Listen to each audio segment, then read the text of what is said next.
सास का काल्पनिक रिवाज। लावण्या, कितनी बार बताऊं कि नमक डालने से पहले उस मसाले को 3 बार दक्षिणावर्त घुमाना है। ये हमारे पूर्वजों का रिवाज है। ठीक है माँ जी, लेकिन मुझे समझ नहीं आता कि इसे ऐसे क्यों घुमाना है। क्या इससे स्वाद बदल जाता है? स्वाद की बात नहीं है, तरीके की बात है। हमारी घर की इज्जत इन्हीं छोटे छोटे रिवाजों में है। मेरी माँ ने मुझे सिखाया, मैं तुम्हें सिखा रही हूँ। अरे बाप रे, ये घुमाने वाला रिवाज मैंने कहीं नहीं देखा। पता नहीं उनकी माँ जी ने ये नया तरीका कब खोजा। शारदा की देखरेख में लावण्या अनिच्छा से मसाले का डिब्बा अपने हाथ में लेती है और उसे हवा में 3 बार घुमाती है। हाँ, ऐसे हर बात पर सवाल पूछना नहीं, जो कहा जाए वो करना सीखो। कल रिश्तेदार आ रहे हैं, उनके सामने हमारी इज्जत मत खराब करो। मेरा मतलब आपको नीचा दिखाना नहीं था माँ जी, मैंने तो बस जानने के लिए पूछा था। तभी पड़ोस से एक छोटे बच्चे की रोने की हल्की सी आवाज सुनाई दी। अम्मा, पड़ोस का बच्चा फिर रो रहा है। बेचारा, रोज यही हंगामा होता है। हमें उनकी परेशानी से क्या। यलम्मा, तुम अपना काम करो। लावण्या, उस सब्जी में हल्दी डालो, जल्दी करो। शारदा, उस बच्ची का थोड़ा ध्यान रख सकती हो? वो रोज रोती रहती है बेचारी। क्या जी, आपको नहीं पता? हमें पड़ोसियों के मामलों में दखल नहीं देना चाहिए। पहले हमारे घर का काम होना चाहिए। हमें अपनी इज्जत बचानी चाहिए। माँ जी को रिवाज पर जो ध्यान है वो पड़ोस में रो रही बच्ची पर नहीं है। ये कैसा तरीका है पता नहीं। रवि उत्साह से रसोई में दाखिल हुआ। माँ, रिश्तेदार आ रहे हैं ना? क्या मैं कुछ मदद करूं? मैंने आज ऑफिस से छुट्टी ली है। तुम? नहीं बेटा, मुझे तुम्हारी मदद पता है। कृपया नीचे बैठो, मैं सब कुछ खुद देख लूंगी। देखा लावण्या, माँ मेरी प्रतिभा को बिल्कुल नहीं पहचानती। अगर मैं खाना बनाऊं तो अद्भुत होगा। ऐसा है तो वो बगल वाला बेसन का डिब्बा मुझे दे दीजिए। रवि गर्व से मुस्कुराया और बगल में रखे 2 एक जैसे डिब्बों में से एक को उठाकर लावण्या को दिया। अरे रवि, तुमने बेसन नहीं, चावल का आटा दिया है। मेरा पवित्र भोजन बर्बाद करने वाले थे। हे भगवान! ओ, दोनों एक जैसे दिखते हैं माँ। इसमें मेरी क्या गलती है? बताना चाहिए था ना। इनकी मदद को तो नमस्कार करना चाहिए। अगर रसोई में रहें तो पता नहीं और क्या बर्बाद करेंगे। कोई बात नहीं, मैंने बिना देखे नहीं डाला ना। आप जाकर हॉल में पिताजी के साथ बैठिए। देखा लावण्या, लावण्या को मेरी कीमत पता है। ठीक है, मैं जा रहा हूँ। कुछ चाहिए तो बुलाना। मैं इससे परेशान हो गई हूँ। सब कुछ मेरे ही माथे लिखा है भगवान ने। लावण्या पुराने सामानों को समेटते हुए हॉल के एक कोने में रखे एक पुरानी लकड़ी के बक्से को साफ कर रही है। ये बक्सा बहुत पुराना लग रहा है। ये माँ जी की माँ का बताया जाता है। पता नहीं इसमें क्या है। जिज्ञासा से बक्सा खोलने पर उसमें कुछ पुरानी तस्वीरें और पीले पड़ चुके पत्रों का एक बंडल मिला। लावण्या, वहाँ क्या कर रही हो? क्या तुमने उस बक्से को छेड़ा? मैंने कहा था ना कि उसे मत छूना। नहीं माँ जी, बस धूल झाड़ रही थी। इसमें कुछ पुराने पत्र हैं। वे मेरी माँ के पत्र हैं। उनसे तुम्हें क्या काम? उन्हें साफ करके वापस वहीं रख दो। उन्हें मत छूना। शारदा चेतावनी देकर चली गई तो लावण्या ने चुपचाप पत्रों के बंडल को अपनी साड़ी के पल्लू में सावधानी से छुपा लिया। पता नहीं क्यों मेरे मन में आ रहा है कि इन पत्रों में कुछ महत्वपूर्ण बात है। क्या हुआ अम्मा? उस बक्से में कुछ मिला क्या? मालकिन उसे किसी को छूने नहीं देती। कुछ नहीं यलम्मा, बस पुराने कागज हैं। तुम अपना काम करो। लावण्या ने अपने कमरे में दरवाजा बंद करके उत्सुकता से पत्र पढ़ना शुरू किया। वे शारदा की माँ सुबम्मा ने अपनी बहन को लिखे थे। माँ जी की माँ की लिखावट कितनी अच्छी है। उस जमाने में वे कैसे रहते थे, क्या बातें करते थे। एक के बाद एक पत्र पढ़ते हुए उसके चेहरे पर आश्चर्य छा गया। परिवार के व्यंजनों और त्योहारों के बारे में बहुत कुछ था, लेकिन शारदा द्वारा बताई गई 3 बार घुमाने की रिवाज के बारे में एक शब्द भी नहीं था। इसमें किसी रिवाज के बारे में नहीं लिखा है, कम से कम उसका कोई संकेत भी नहीं है। तो क्या माँ जी जो कह रही हैं वो सब झूठ है? लावण्या ने बाकी पत्र पढ़ना पूरा किया। आखिरी पत्र में एक वाक्य ने उसे रोक दिया। बहन, कभी कभी अपनी बात मनवाने के लिए, घर में अपना दबदबा बनाए रखने के लिए हमें खुद कुछ तरीके बनाने पड़ते हैं। अगर उन्हें रिवाज बताया जाए तो कोई विरोध नहीं करेगा। ये हमारी औरतों की समझदारी है। उन वाक्यों को पढ़कर लावण्या स्तब्ध रह गई।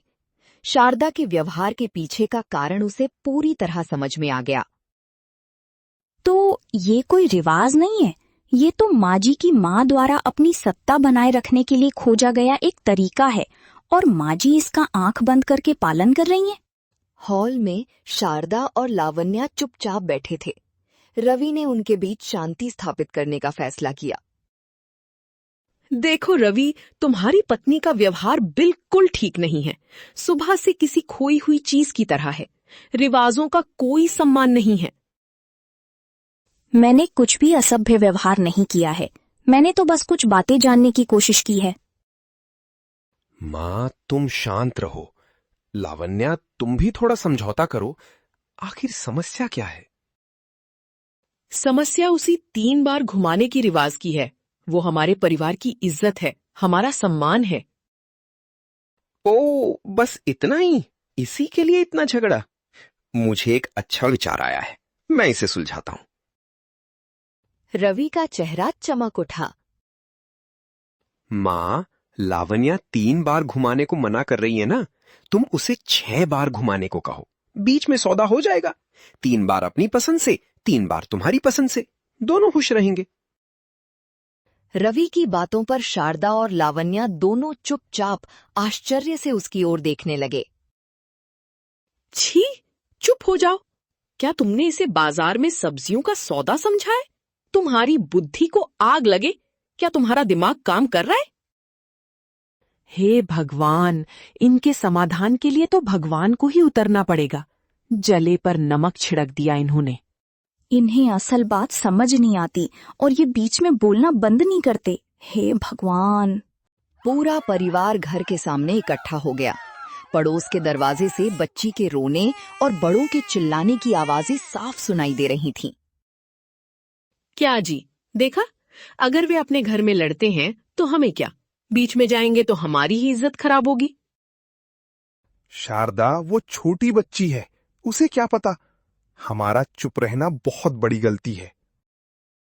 हाँ माँ, क्या हम पुलिस को फोन करें या मैं ही जाकर बात करूं? नहीं, पुलिस तक बात जाएगी तो हमारी गली का नाम खराब होगा। कोई दखल नहीं देगा। अंदर चलो। माँ जी, हमारी इज्जत से ज्यादा उस बच्ची की जान अहम है। अगर हम एक दूसरे की मदद नहीं करेंगे तो कैसे चलेगा? तुम चुप रहो। तुम्हें दुनियादारी नहीं पता। ऐसी चीजों को अनदेखा कर देना चाहिए। यही हमारी परंपरा है। माफ कीजिए माँ जी, ये परंपरा नहीं है, ये डर है। सच्ची परंपरा तो मुश्किल में फंसे लोगों की मदद करना है। लावण्या की बातों पर शारदा आश्चर्यचकित रह गई। पहली बार उसने अपनी बहू को इतनी हिम्मत से बात करते देखा था। पड़ोस का झगड़ा चरम पर पहुंच गया था। शारदा अभी भी हिचकिचा रही थी।